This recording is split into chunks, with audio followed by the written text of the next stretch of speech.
Good afternoon, Dare County. I'm happy to report today that I'm fortunate to have my fellow commissioners here with me this afternoon. Commissioner Couch, Vice Chairman Overman, Commissioner House, Commissioner Tobin, and Commissioner Ross. Commissioner Bateman is out of town, but I know he's watching this afternoon. And we certainly have our county manager, our finance director, our public information officer, and her staff. Just so you know, we're social distancing. So at any rate, just want to let you know that, but I'm proud to have the board here with me this afternoon. I'm Bob Woodard. I'm chairman of the Dare County Board of Commissioners, and I want to welcome you to the 2021 State of the County presentation. I want to thank you for joining us today for this virtual event as we look ahead for the coming year and reflect on the challenges that we faced last year. I want to thank the Outer Banks Chamber of Commerce who have helped us promote this throughout the community. They do this every year for us, and I'm really grateful for the Chamber of Commerce to co-sponsor this event. And boy, what a difference a year makes. Last year's event was a breakfast. We've had that the last couple of years, and we gather in person and we converse with one another before the meeting, and we catch up with what's happening in our individual lives and with those people we don't see very often. And that was a packed house, and it's important, but unfortunately we have to do this year virtually. Hopefully next year we'll be back on track to do this in person. While this year's presentation is different, I still believe it's very, very important that I share with you the accomplishments of this board. And I want to report that to you every January. Talk about report the challenges that we faced and certainly the future. At the end of the presentation, I'm going to open the floor for questions. And if you look on the screen right here, if you've got a question you'd like to enter, please do this with Dare County PR@darenc.com and send your question in. So we look forward to hearing from you. Last year marked an important milestone in the history of our community. It was our 150th anniversary of the founding of Dare County back in 1870. Boy, did we have a lot of things planned. Unfortunately, we couldn't do any of those things. Dare County's known as the land of the beginnings. You know, and that's a nickname that couldn't be more perfect way to reflect on our community.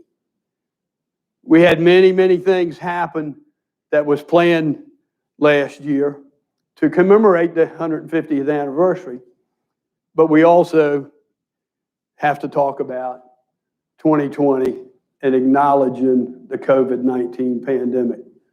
None of us will ever forget that, and I don't believe any of us ever want to go back to a 2020 again. First and foremost, I want to take a moment to offer my thoughts and prayers to everyone in our community who was affected by COVID-19. Whether it was you personally, whether it was a friend, whether it was a neighbor, whether it was a fellow student, it affected us in Dare County. Our thoughts and prayers go out to those who became sick, as well as their friends and their loved ones. Tragically, we have lost 7 of our members in Dare County to COVID-19. So at this moment, I'd like to just take a minute for a moment of silence.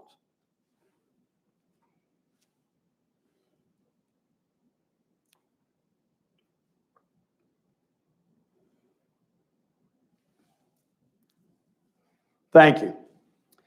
January 6th of this year, Dare County Department of Health and Human Services began administering COVID-19 vaccinations. Commissioner Ross just told me this a few minutes ago. He and his wife got their vaccination this morning. Good job, Commissioner. They continue these efforts. They're offering organized and efficient method of delivering this, and they have done a tremendous job to do this. I've had nothing but tons of emails how successful this has been, how easy it's been, and how thorough they have been to administer these vaccinations. And it's challenging in doing this limited supply that we have that's coming to us from the state. But our efforts will continue until everyone in our community who wants the vaccine has received it in accordance, again, with the state of North Carolina's guidelines. To date, we have given 4,600 vaccinations, and I'm told that we should do, Commissioner Ross, about 1,100 today. So the commissioner was over there earlier today, and he said it's about 1,100 that trying to vaccinate today. Despite the challenges of COVID-19 in 2020, I'm incredibly proud of our community and the way our communities responded to this. Our community's built on resiliency. The pioneering spirit that's what got us through the challenges that we faced last year. We saw friends helping friends. We saw neighbors helping neighbors. We also saw strangers helping strangers.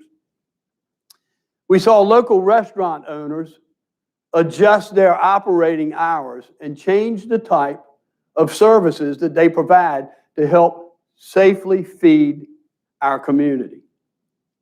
We saw small business operators and owners get creative in their efforts to keep their stores open and to continue to serve the community as they have always done. And we saw our community face major challenges. And then together, we all stepped up to the plate and we rose above it. Again, I couldn't be more proud of the way our community has responded to COVID-19. I'd also like to take a minute. This woman is incredible. Our Health and Human Services Director, Dr. Sheila Davies. She has been relentless for the last 11 months. Her and her staff and all of her healthcare employees of what they've had to deal with this COVID-19. I want to thank the first responders. I want to thank our police officers. I want to thank our firefighters. I want to thank our EMS personnel. You know, they've been on the front line since day one. And I can't thank them enough for everything that they've done to get us to this point, to where we are in Dare County.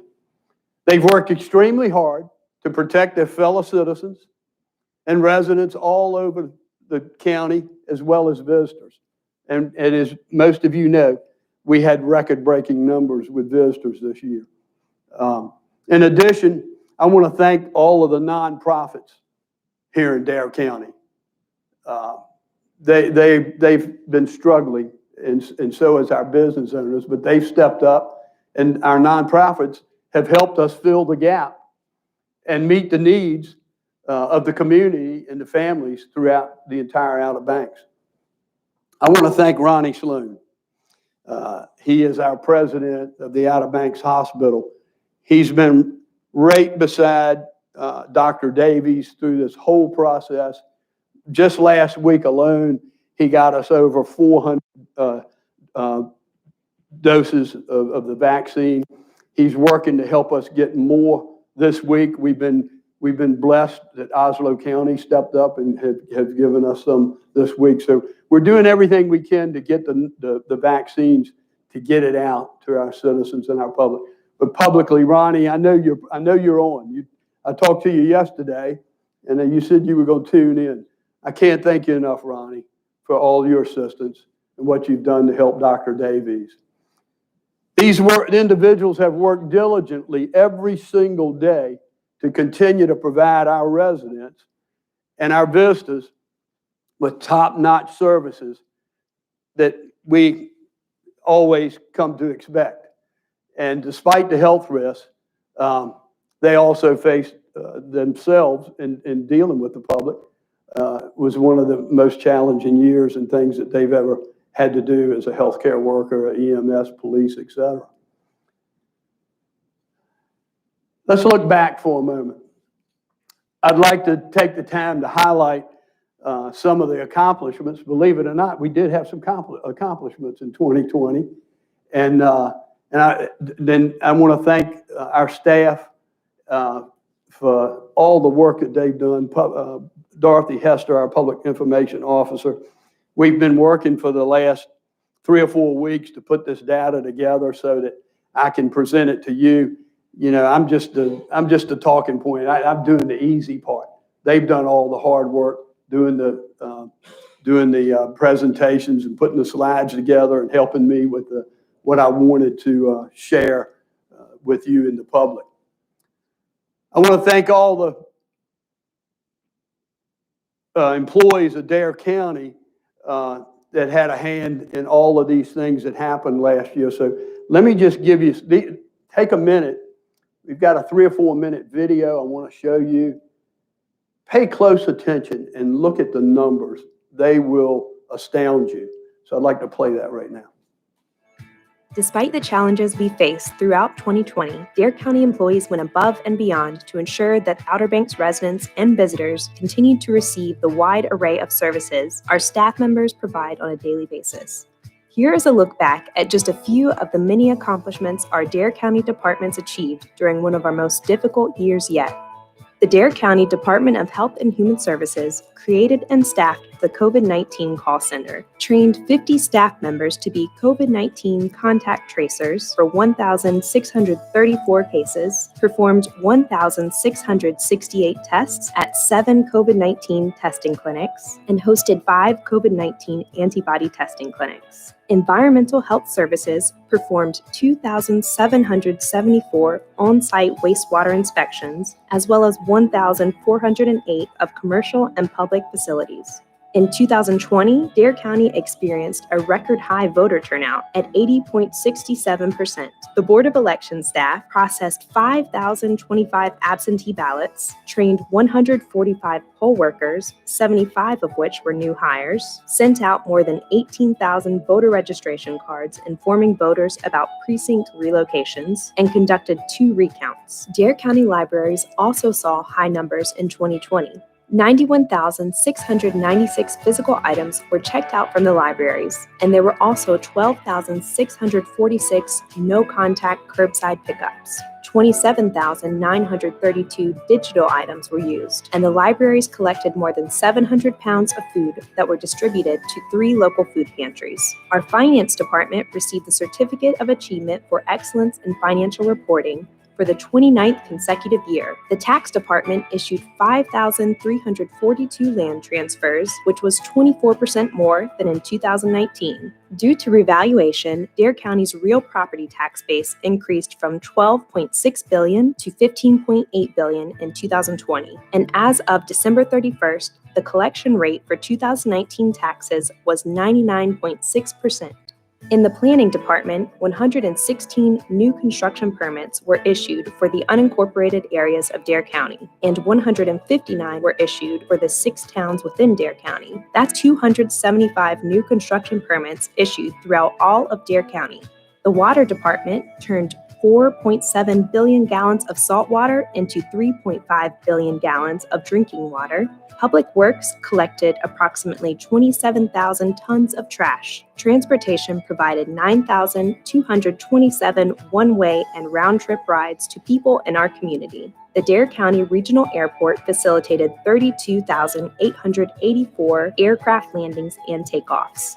The Parks and Recreation Department had 2,220 individuals participate in their programs and activities. The Dare County Center and the Baum Senior Center served 17,461 meals to Dare County seniors. Register of Deeds issued 737 marriage licenses, 365 birth certificates, and 111 passport applications. Emergency Management delivered beach safety information to thousands of visitors through the Love the Beach, Respect the Ocean, and OBX Beach Conditions campaigns. The department utilized its notification and alert system to send 1.5 million text messages, 1.2 million emails, and made 48,949 phone calls. The department also installed the first of 28 interactive storm surge awareness displays. The Patrol Division of the Dare County Sheriff's Office responded to 21,966 calls for service. 911 Regional Communications answered 102,252 calls, and 46,885 pills were collected at various local drug drop-off boxes and events. Dare County EMS responded to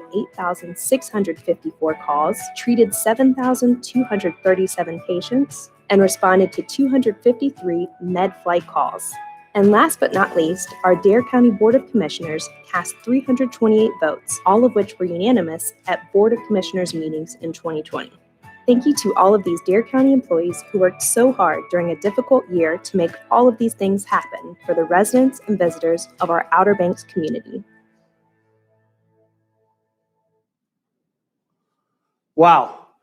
Those 300 and some couples that got married last year, they're going to have something to remember. They won't have to worry about forgetting their wedding date, will they? It's unbelievable. Folks, we're blessed. We are fortunate. A county of 35,000, and look at those numbers. It's incredible. And I can't thank the many people who work for Dare County that had a hand in making those things happen and take care of. It's incredible. And we're very, very fortunate. We're very, very blessed. 2020 is behind us. And here in Dare County, the land of the beginnings that I mentioned to you earlier, we're looking forward to, hopefully, I know it's got to be much better and brighter days that lie ahead of us in 2021. And I'm excited about it, especially for what we have on the horizon. As we start this new year, we've had incredibly important projects that are currently underway right here in Dare County, and several exciting events also on the horizon. And I'm honored to highlight those this afternoon with you. I'd also like to remind you, we're into this program a little bit, that I want to remind you again to remember to submit your questions to Dare County PR at darenc.com. College of the Albemarle. This is probably one of my biggest passions. I serve on that board as a trustee, and it goes back about 3 years ago, trying to make these things happen, working with a commissioner in Currituck and Paul O'Neill when he was chairman of that board, and also a trustee on the College of the Albemarle. This is one of our most exciting projects. Those of you out there that are listening this afternoon, if you've been through Dare County, if you've been through Manteo, you've seen this, the College of Albemarle project, and the new academic building is underway. We broke ground just this December, and the construction is on a 2-story modern building. Look at those renderings. It's incredible. It's going to be such a nice facility. And construction is going to certainly begin. They're filling the site now and got it all cleared up and get ready to start construction next month. Once construction is completed, our students will have the opportunity to attend college at a state-of-the-art facility right here in Dare County without, once again, having to travel to Elizabeth City or other communities to earn their education. And that's exciting in itself. When this new facility, academic building, opens its doors to students for the fall semester of 2022, it's going to offer programs in a variety of fields that are of the utmost importance to the Outer Banks and our area's economy. The facility is going to feature flexible space that will allow the college and its programming to adapt and evolve in order to meet the ever-changing needs of our area and our students with our unique local workforce. Thanks to our partnership with the College of Albemarle and the construction of this incredible new facility right here in the heart of Manteo, the future couldn't be more brighter for our students. Dare Guarantee Scholarship, you folks have heard about this. We've talked about it for the last year. Once again, our board has stepped up to the plate, and many of you know we've provided $350,000 for scholarships for our graduating seniors in Dare County. This is phenomenal news for Dare County high school graduates who want to further their education at COA, where they can have an opportunity to earn an associate's degree as well as a certificate in their chosen field of study. As most of you know, we just had a ribbon cutting several months back to expand our welding program. It's incredible, just the things that are going on at COA. And since its implementation, I'm proud to say, or happy to say today, to report, we've had 101 students awarded Dare scholarships to date. 101. That's fantastic. Another important project in Dare County is our animal project shelter right here in Manteo. It's our brand new animal shelter on Roanoke Island. The ribbon cutting ceremony is scheduled already for March the 19th. And if you've ever visited our current shelter in Manteo on Driftwood Drive, you'll know the homeless animals are there, and the SBCA staff who work there take care of them. They're in desperate need of an upgrade. The current facility is overcrowded. It's prone to flooding.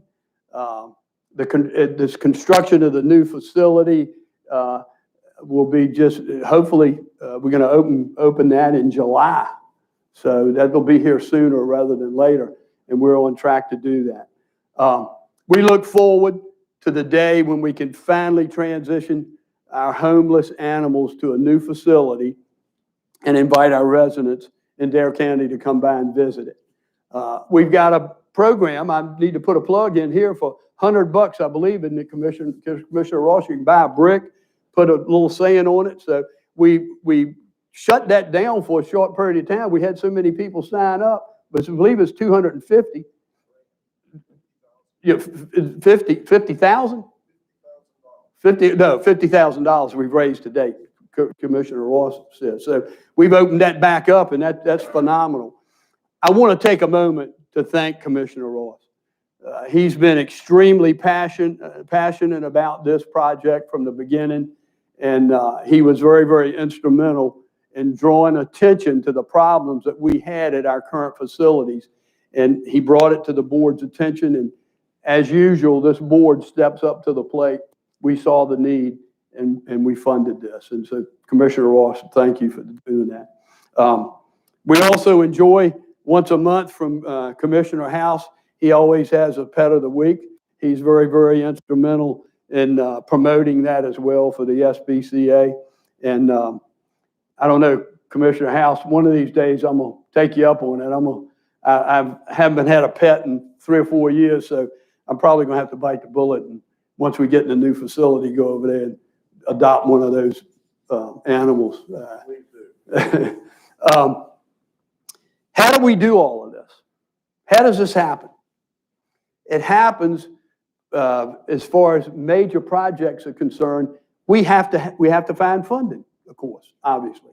And I'm happy to announce, I did this at our last meeting, that Moody's recently announced that Dare County's bond rating was upgraded from AA2 to AA1.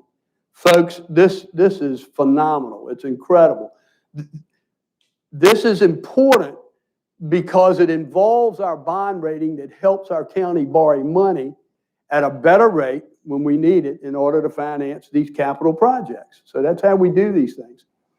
We saw just last week the interest rate of our bond issuance was lowered to 1.8%.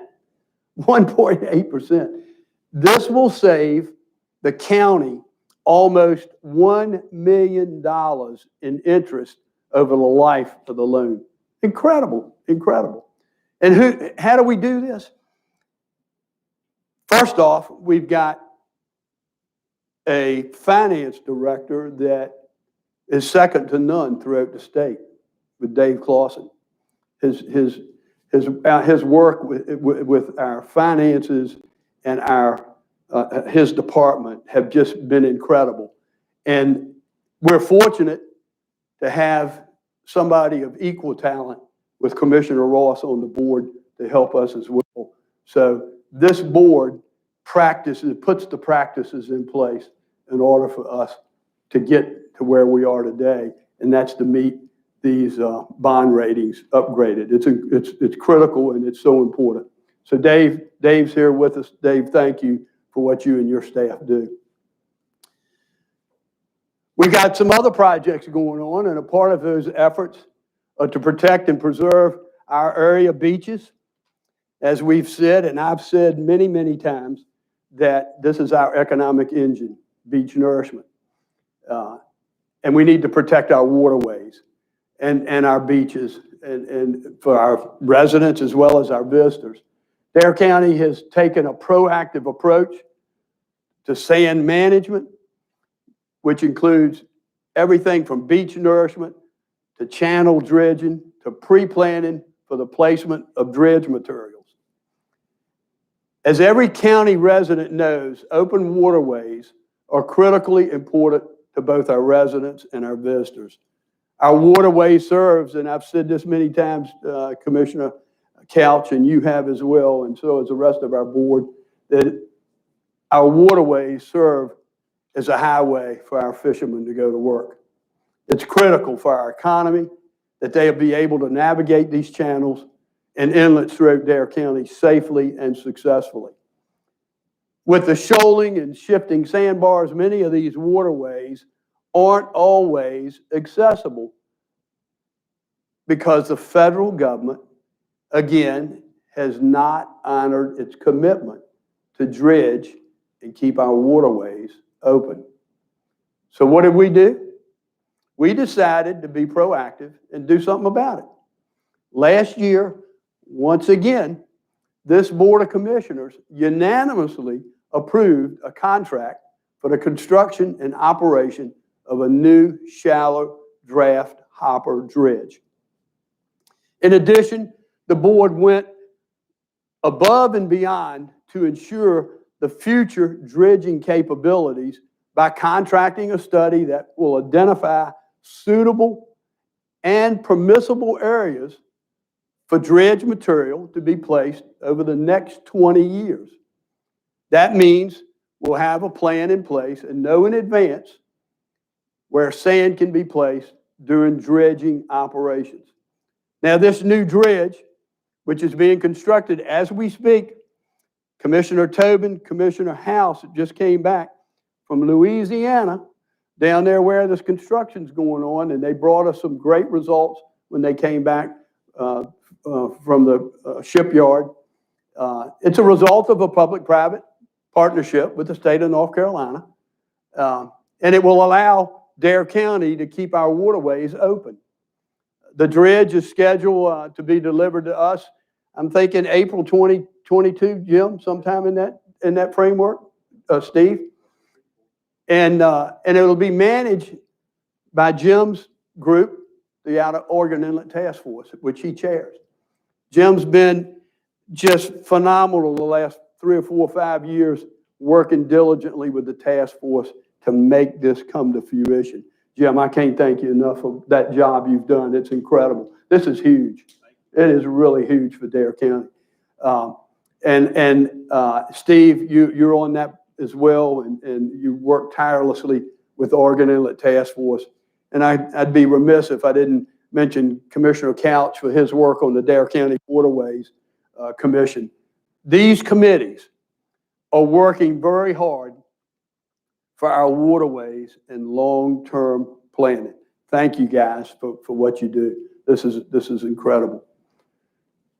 Speaking of dredging, there's another important dredge project underway right here in MANTEO. Man, I keep talking about MANTEO. MANTEO's got a lot of stuff going on. Shoaling's been a big issue right here on the Sound in Shallaback Bay. So in November, our Board of Commissioners again approved a contract to dredge about 2.2 miles, correct, County Manager, of these waterways. And it'll be about a 9-foot channel, and it's going to be widened to about 50 feet so that vessels can safely navigate the waterway. The connector channel near Festival Park that we have will also be dredged so that our historic Elizabethan II can finally sail out of Doe's Creek and make its way to Mans Harbor for some much-needed repairs. Dredging these waterways began at the end of November, and this project is scheduled to end in February of this year. So that's a quick project. While we're talking about MANTEO, look at that, folks. MANTEO Town Commons. I want to highlight some of the important projects here with respect to that. This site of this project, which it's between Budley and Anadice Streets in downtown MANTEO. It's owned by the county, and it used to be the home of the former Fort Riley Hotel and served as Dare County's first administration building. By partnering with the town of MANTEO, we demolished the old buildings on the site, and we offered a long-term lease with the town of MANTEO, and we helped make way for this project that the mayor had visions of a town commons, and we helped them work on this. And it's much needed parking for downtown MANTEO, and it's green space, and where our visitors and our residents can enjoy the outdoors in downtown Manteo. I want to thank Mayor Owens and his board of commissioners for working so close with our county manager to make this project happen. And we're all excited to see this come to fruition. Hopefully, it'll be finished sometime this spring. Just down the street from Manteo is the Commons area.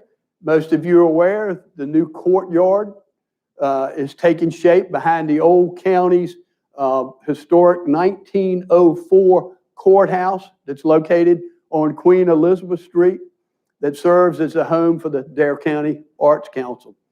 This courtyard is going to enable the Arts Council to expand its program, serve its additional segments of the community, and it'll showcase a much broader range of creative endeavors, including outdoor artwork, live music and dance, workshops, artist demonstrations. If you hadn't had a chance to go by there, it's under construction right now, and they're really making some progress. So that's going to be another added attraction in downtown Manteo. So many people within the community have contributed to this in order to make this project possible. Dare County's a vibrant arts community, and I'm thankful for the outpouring of support for this project. I serve on that board as well, and I can't thank the local artists enough here on the Outer Banks and the Arts Council for what they do. We also have another project right here in Manteo. I keep saying Manteo, but hey, it's their turn. I get they have really got a lot going on here, and this is a positive effect on our residents in Dare County because the work that's being done right here in our Department of Health and Human Services. You've probably been by there to see that too. There's a rendering up here. I want to show you that we're going to take the two existing buildings that's on that campus and join those two together and make one consolidated, efficient facility. It's about a 6,500 square foot addition that will connect the two buildings and serve as the main entrance in the lobby for health department and health and human and social services. I was just by there earlier this morning, and the work is coming along. And speaking about that in human services here in Dare County, I can't thank Vice Chairman Overman enough for his work as chair of Saving Lives Task Force. This has been how many years now, Vice Chairman? About 5 years. It's incredible what they do. They do something quarterly. It's amazing. He works with them weekly and monthly to get things done. We've made a lot of headway with the Saving Lives Task Force, and I can't thank him enough for spearheading that and bringing that to fruition. And Commissioner Bateman, I mentioned earlier, he's not here today. He's out of town, but he's actively involved in ongoing efforts to help those in our community struggle with substance abuse and addiction. One of the things that Social Services Division in our Department of Health and Human Services has been really involved in lately is recently helping to address the current challenges and concerns associated with early childhood education, particularly the daycare situation here in Dare County during COVID-19. Commissioner Couch, Vice Chairman Overman, and Commissioner Ross spearheaded this involvement to reach out to these folks, and they've had numerous meetings. And I'm pleased to announce that because of their efforts, they brought a plan to our board on January the 4th, and we approved an early childhood education child care assistance grant. Once again, $350,000 in funding to help providers continue to operate throughout this crisis. And I also want to thank the Children and Youth Partnership, Danny, for their local effort to support these local child care programs throughout COVID-19.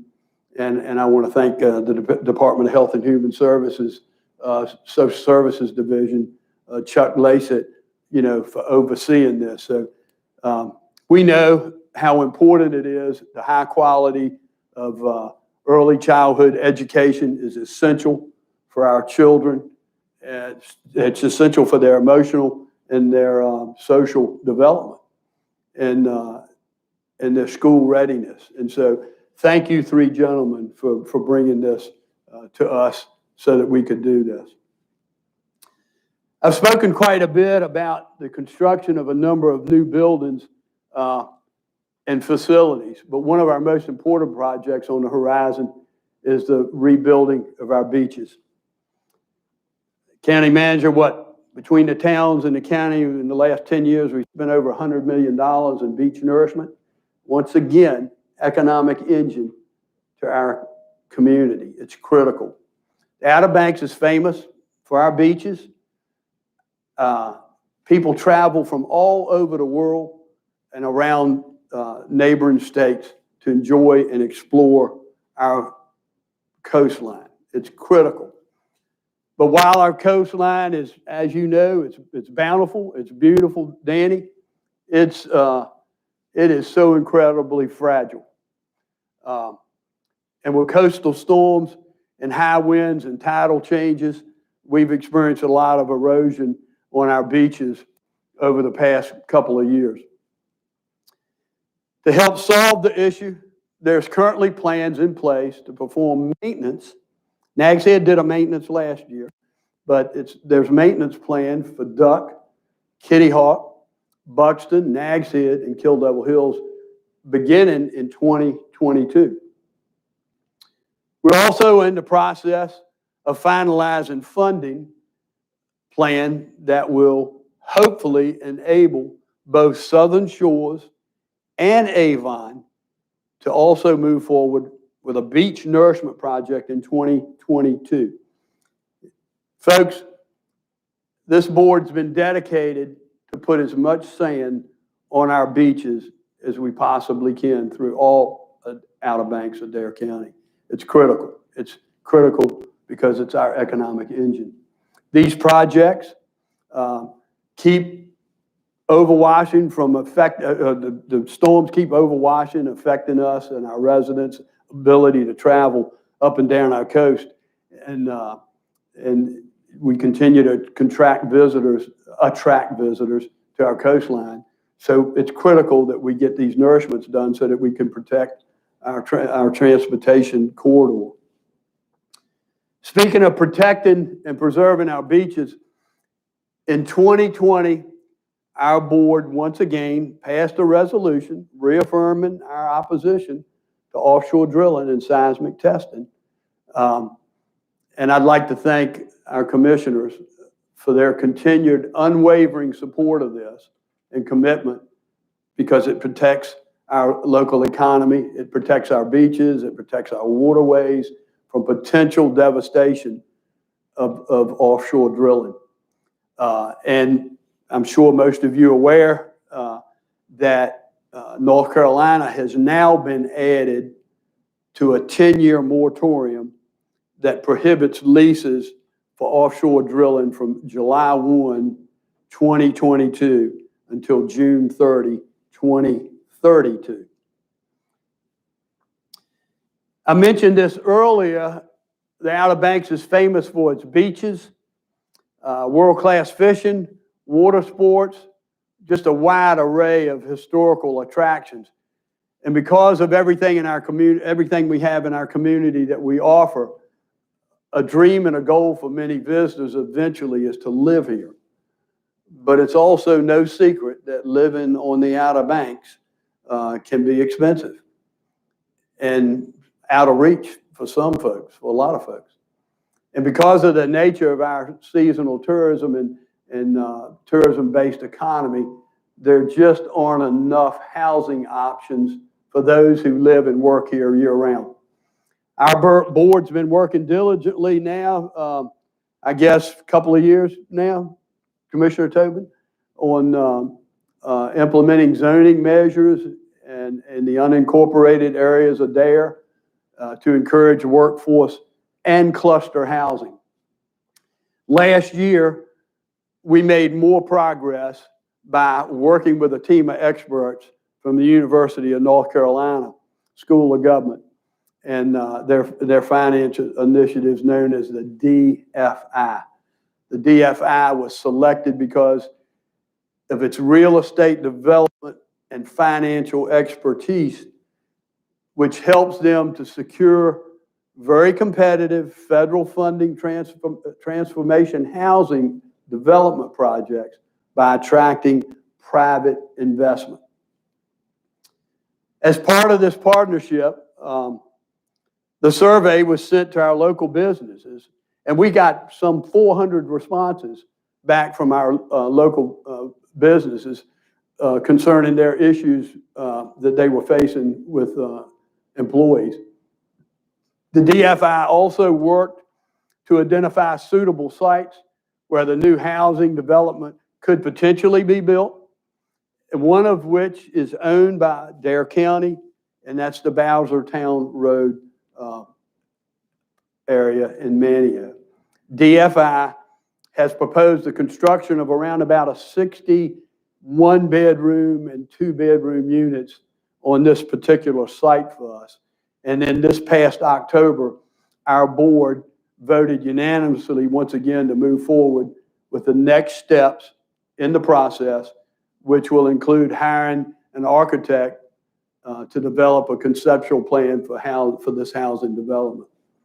I'm excited about this project. We've been talking about stuff like this for the last couple of years and how it'll benefit our businesses and our workforce so that they won't have to commute from other communities to work here, and we'll give them some options.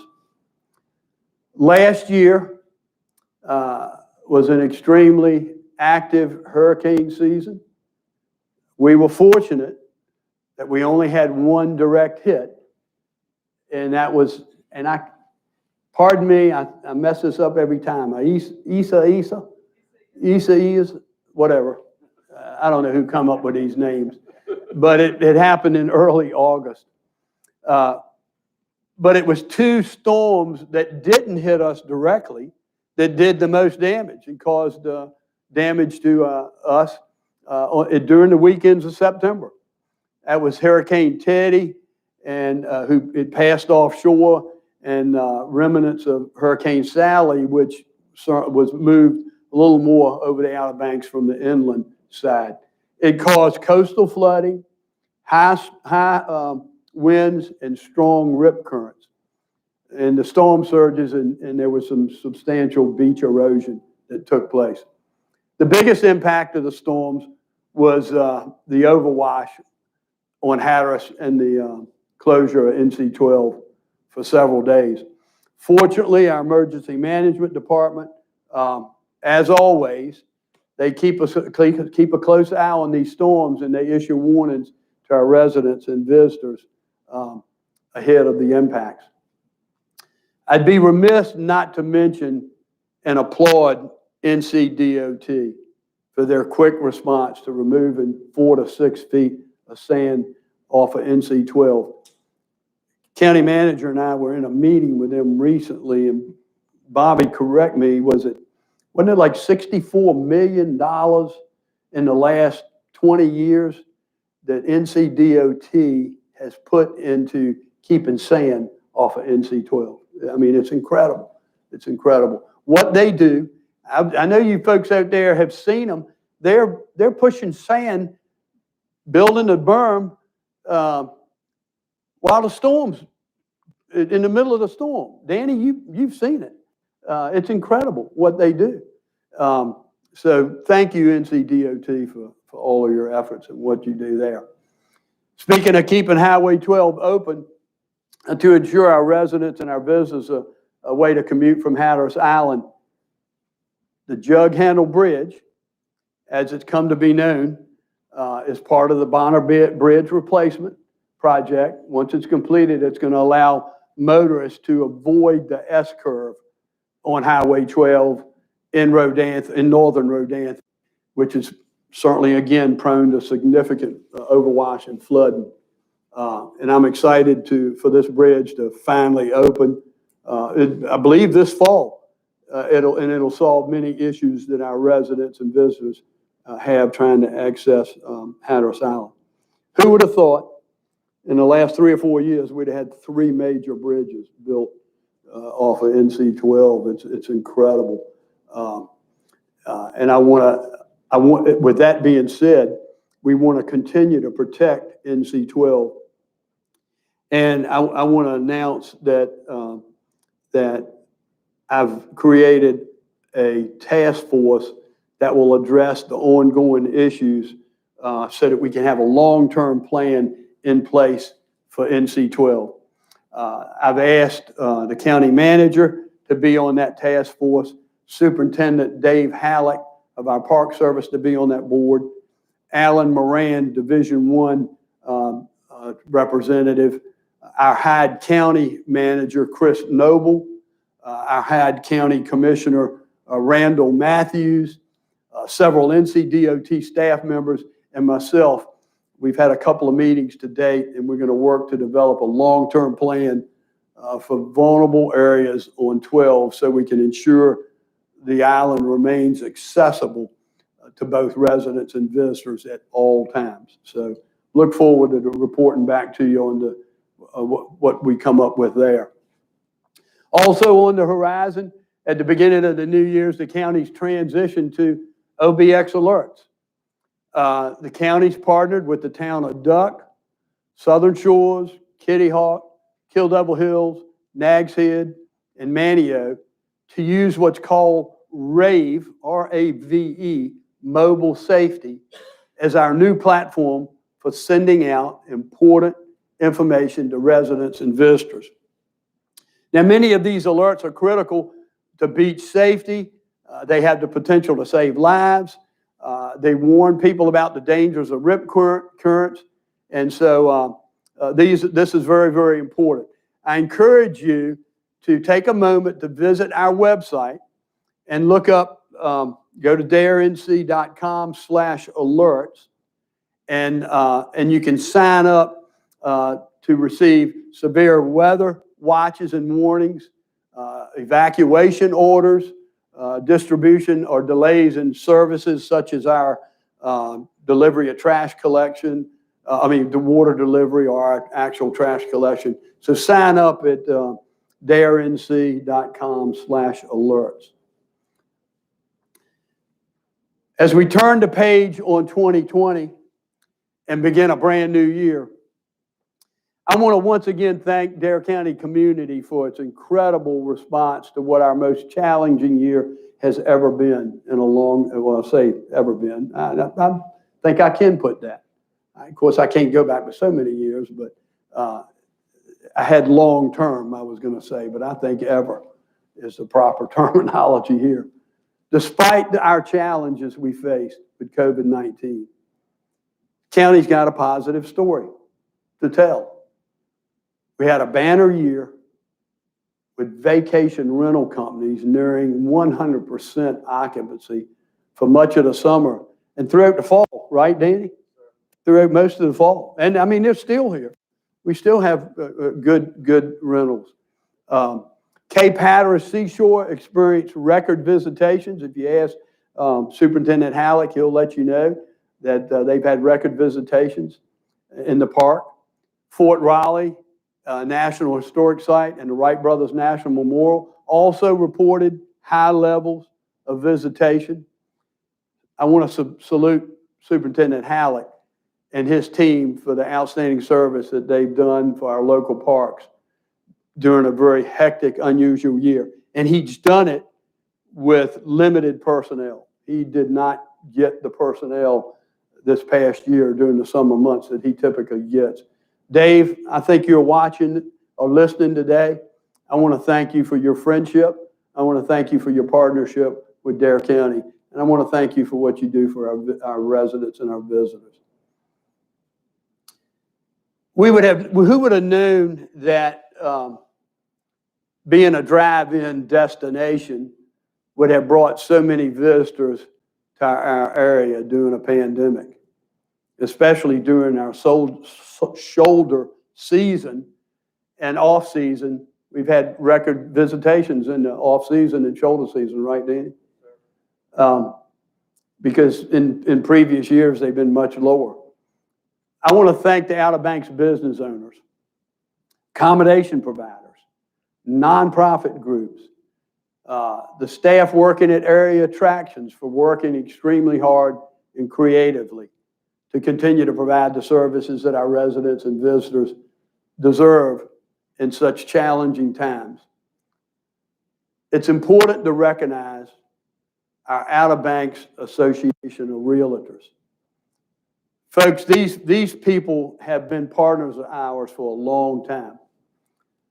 We reach out to them when we need to talk to them about issues that we face as a county, and they've always stepped up to the plate. They've had banner year in sales. And for most of you who are not aware of this, that land transfer tax is extremely important to us. How do you think we build these facilities? This is so incredible that we have this partnership with the Outer Banks Realtors Association. I know some of them hopefully are listening this afternoon. Thank you for what you do to support Dare County. And I also like to thank the home builders. We also reach out to them, our Donna Creef, our planning director, when we need help with issues and ordinances and things like that. And building issues. We need to bring those folks in. They've always been a partner with us. They've always helped us, and they've stepped in, and they've helped us do and establish some of the new ordinances that we've recently put in place to help with cluster homes and affordable essential housing. So thank you, home builders, for your work that you do for us as well. Since our founding in 1870, we've faced our fair share of challenges, devastating hurricanes, COVID-19. One thing's certain, in times of crisis, Dare County community never fails to come together and to rise above the challenge. And now, more than ever, has been more evident in our citizens' response to the difficulties we've faced in our 150th year. I'm proud and I'm honored to serve this vibrant and resilient county that's still going strong despite all the struggles that we faced over the past year. I want to thank each and every one of you who tuned in this afternoon and watched the state of the county. I appreciate you doing that. I want to thank the Board of Commissioners once again for all that they do for the citizens of Dare County. And at this time, I'm going to open the floor to take some questions that were submitted to us that hopefully you'll submit to us. And while I wait for those questions, let me talk to you about two amazing Americans that we just lost. This past Saturday, Larry King, radio and television broadcaster for 63 years. He's interviewed U.S. presidents. He's interviewed foreign leaders. He's interviewed celebrities, the everyday people that he came in contact with. He passed at age 87. He was known for asking just the short, direct, uncomplicated questions. Larry was known for a gentle, unassuming interviewing technique, and that was it. And his signature was his suspenders. He loved his colorful suspenders. His candor and his curiosity and compassion were legendary. He received 2 Peabody Awards. He was inducted into the National Radio Hall of Fame, the Broadcasters Hall of Fame. He was also author of several books. Here's a quote by Larry King, and I love it. I remind myself every morning, nothing I say this day will teach me anything. So if I'm going to learn anything, I must do it by listening. Incredible American. January 22nd, 2021, we lost a legendary baseball star and home run king, Hank Aaron. He captivated the nation some 50 years ago when he broke the home run mark held by Babe Ruth. He died at age 86. Born and raised in Mobile, Hammering Hank Aaron was one of the greatest baseball players in the history of Major League Baseball. He joined the then Milwaukee Braves in 1955 at the age of 21, less than a decade after Jackie Robinson broke the color barrier with the Brooklyn Dodgers. Now, Aaron was a sensation right off the bat, winning the National League's batting title the following year and helping the Braves win the World Series with an MVP season in 1957. Now listen to these stats, folks. Hit 24 more home runs every year from the year 1955 to 73, 18 years in a row. He was only one of two players to hit 30 or more home runs in a season at least 15 times. He ranked 5th on the list of 100 greatest players by the Sporting News. He played much of his baseball career in right field. He was a National League All-Star 20 seasons and the American League for 1 season. He holds the most All-Star selections, 25. He holds the most All-Star games played, 24, along with Willie Mays and Stan Musial. He was a 3-time Golden Glove winner. In 1957, he won the National League Most Valuable Player. He holds the MLB record for the most runs batted in, 2,297. Total bases, 6,856. Top 5 career hits, 3,771.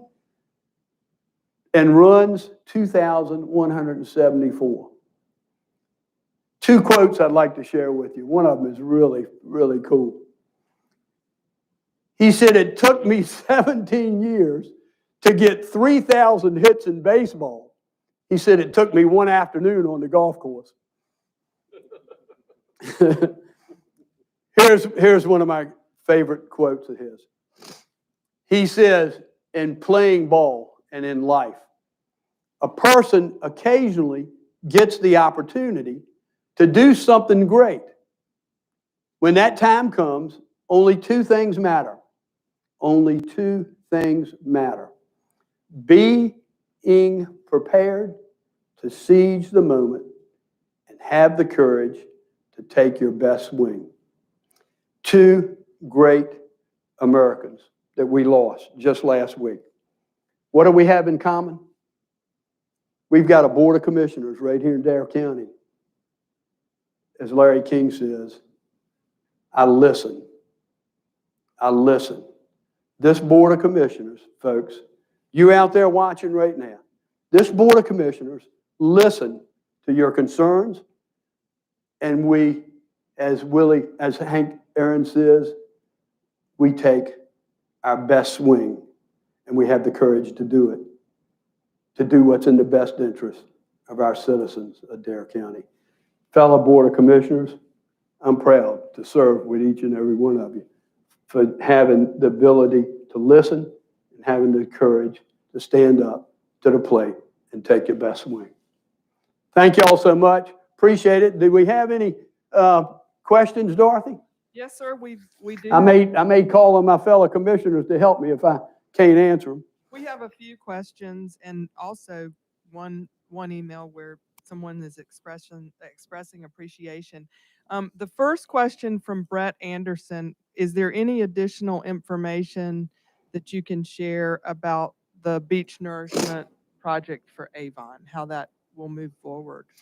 Well, this board recently agreed to move forward to talk with our coastal, is it coastal science,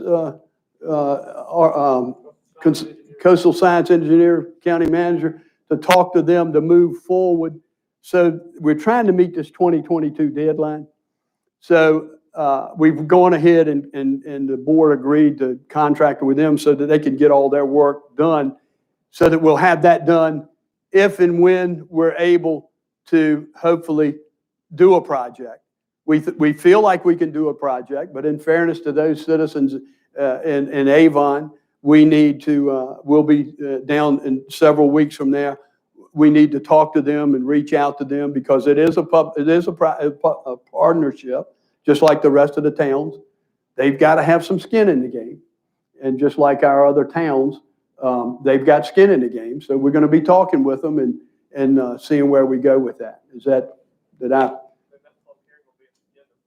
February. County manager reminded me that that'll be sometime the end of February.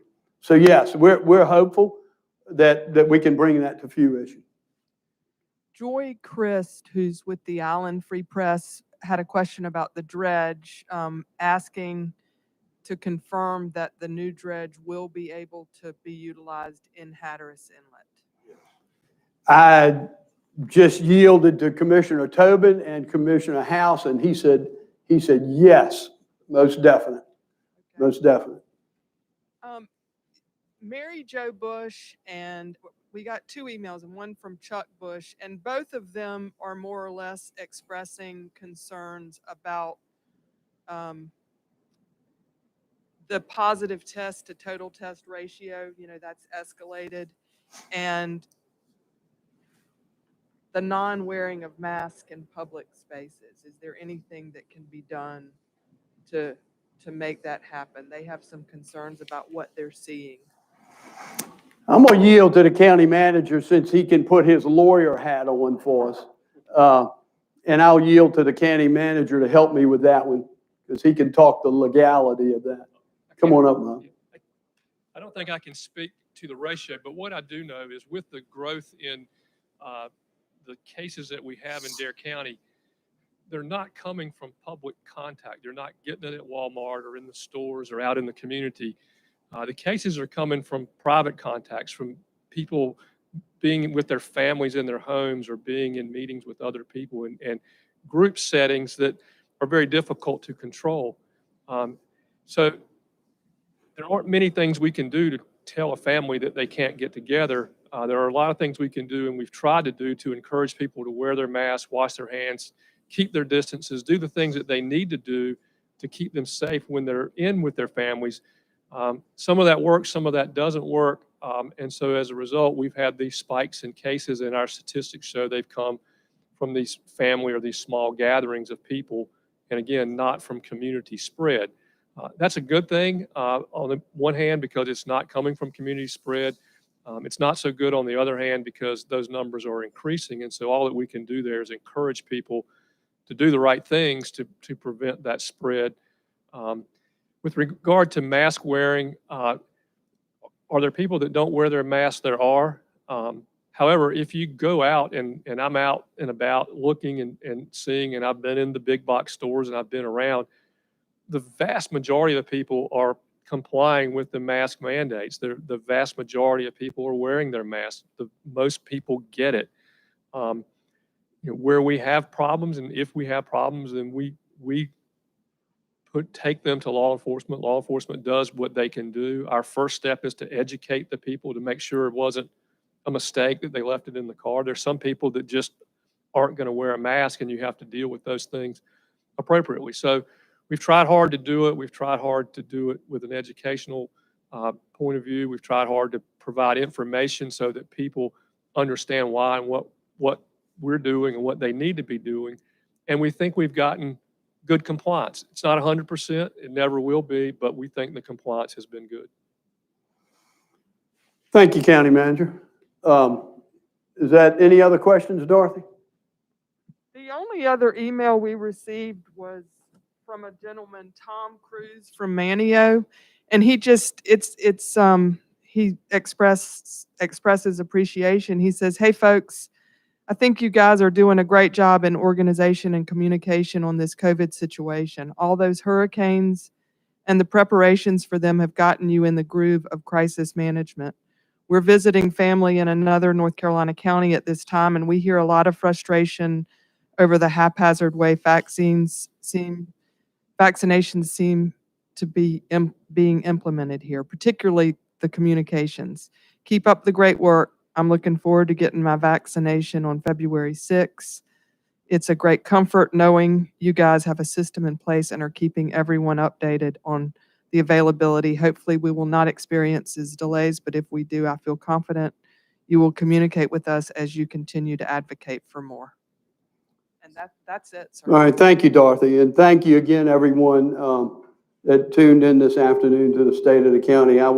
Before I close, I will certainly ask any of my fellow commissioners if they have anything they'd like to add. They're more than welcome to share any comments with the public today. Commissioner Tobin? I would just like to give a shout out to Sheila and her crew. Going through that vaccine clinic last Saturday was absolutely flawless. Thank you. I hope everyone heard that. Jim, you might want to repeat that. Yeah, I'd just like to give a shout out to Sheila Davies and her crew that's been doing all the vaccine clinics. I went through the one last Saturday and it just was a fine oiled machine and it was totally flawless. Very well-run organization. Thank you, Commissioner. Do you have anything?